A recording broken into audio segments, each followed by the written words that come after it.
तो एक बहुत महत्वपूर्ण जानकारी देने वाले हैं आपको स्नेक पॉइजनिंग के बारे में कि आप कैसे बचेंगे। विस्तार से बताएंगे कि आपको बहुत इससे लाभ मिलने वाले हैं। आप लोग इस बरसात के समय में बहुत सारे लोग, चूँकि हमारे यहाँ बारिश खूब ज़्यादा होती है, कई हमारे अलग अलग देश के हिस्सों में कम बारिश होती है, तो जहाँ बारिश ज़्यादा होती है वहाँ सांप बहुत कॉमन पाया जाता है इस मौसम में, और स्नेक बाइट के केसेस भी बहुत ज़्यादा होते हैं।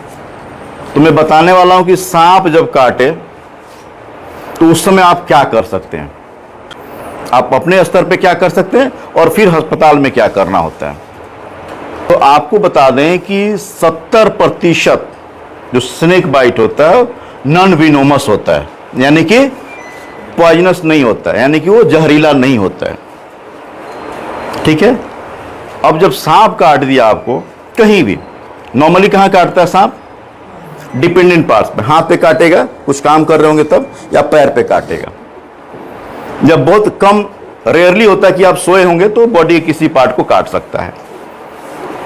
उस टाइम कुछ स्नेक तो ऐसा होता है कि आपको बहुत ज्यादा दर्द नहीं करेगा, आपको लगेगी शायद ऐसे किसी मच्छर ने काटा हो। यदि आपने पहचान कर लिया कि सांप ने काट लिया हमको, तो उस टाइम क्या करेंगे आप? क्या सावधानी बरतेंगे आप? लेकिन ये सावधानी जो मैं बताने जा रहा हूं, ये नहीं करके आप लोग क्या करते हैं कि झाड़ फूक तंत्र मंत्र के चक्कर में अपना समय गंवा देते हैं और दुर्भाग्यवश मौत हो जाती है। तो मौत नहीं हो इसलिए आपको कुछ चीजें करनी होगी, वो मैं बताने वाला हूं। और कभी भी झाड़ फूक के चक्कर में नहीं पड़ना है, क्योंकि स्नेक बाइट जो सांप काटता है उसके बाद 1 घंटे का गोल्डन आवर होता है। हर बीमारी में, जैसे हार्ट अटैक हो गया, उसका भी गोल्डन आवर होता है 3 घंटा, मतलब उस 1 घंटे में आपको इलाज शुरू करा देना है, तो मरने की संभावना कम हो जाएगी। यदि आपको हाथ पे सांप काट लिया या पैर पे सांप काट लिया, तो आपको सबसे पहला काम करना है, घबराना नहीं है, पैनिक नहीं होना है, रेस्टलेस नहीं होना है। नहीं तो फिर क्या करेंगे? आप छटपटाएंगे, बेचैन होंगे, पसीना होगा, घबराहट होगी, आपकी धड़कन तेज हो जाएगी, और जब धड़कन तेज होगी तो पूरा विष आपके पूरे शरीर में बहुत तेजी से फैलेगा। ठीक है। तो उस समय आपका समय घटेगा, आप मौत की तरफ ज्यादा जल्दी से बढ़ेंगे। तो घबराना नहीं है, इसका इलाज संभव है, इसलिए घबराना नहीं है। काट दिया तो ये मान लीजिए कि इलाज आप करा लेंगे। पहला काम, बिल्कुल चिंता नहीं करना, एकदम रिलैक्स रहना है। यदि आसपास कोई है तो उसकी हेल्प लेनी है, या आप अकेले हो तो जिस पार्ट को काटा हो सांप ने उसको छाती के, यानी कि हाथ यहां होता है, इसके लेवल से नीचे रखना है, हाथ को ऐसे नहीं उठाना है, ठीक, या पांव को इसके ऊपर नहीं लेके जाना है, ठीक है ना? नहीं तो विष बहुत तेजी से हार्ट की तरफ मूव करेगा, सर्कुलेशन तेज होगा और जहर पूरे शरीर में बहुत जल्दी फैलेगा। तो डिपेंडेंट पार्ट्स को ऊपर नहीं उठाना हार्ट के लेवल से, तो जो काटा है उसको स्टेबल करना है, यानी कि इमोबिलाइज करना है। जैसे कि आपको हड्डी टूट जाती हो तो जैसे कमाची बांध देते हैं, वुडन स्टिक्स लगा देते हैं, या कोई भी ऐसा स्लैब जो आपकी मूवमेंट को नहीं करने दे, उसको टाइट नहीं बांधना है। ठीक। तो क्या करना है? उस पार्ट को इमोबिलाइज कर देना है।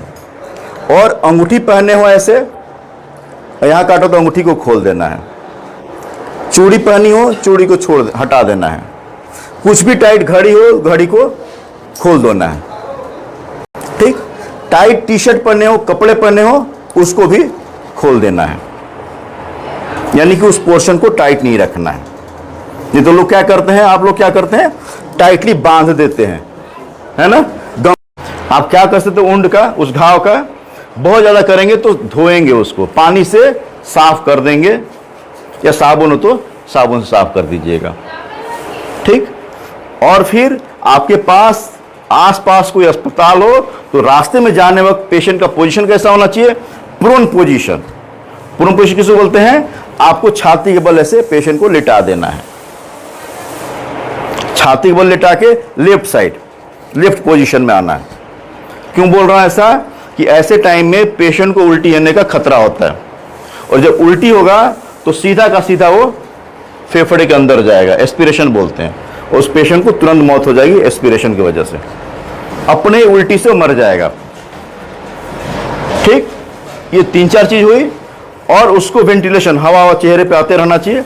और फिर आप किसी उधर नहीं भागना है, किसी लोकल अस्पताल पर नहीं दिखाना, सीधा का सीधा आप अपने शहर में सदर अस्पताल में जाइए, जहां पे एंटीविनोम होता है, वहां आप जा सकते हैं। अब वहां इलाज क्या होता है, सरकारी अस्पताल कहीं भी जाएंगे जहां सांप काटता है, तो आपने ये कर लिया, आपने उस पेशेंट को सुरक्षित कर दिया। अब जैसे अस्पताल पहुंचेंगे, अब इलाज शुरू हो जाएगा। मौत 3 कारणों से होती है।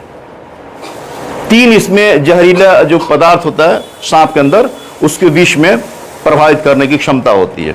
एक तो आपका पूरा बॉडी पैरालाइज होने लगता है, आपने देखा होगा शायद, झाग निकलने लगता है, दौरा जैसे आने लगता है, रेस्पिरेटरी मसल जो होता है सांस लेने की, वो पैरालाइज हो जाता है, तो सांस नहीं ले पाएगा।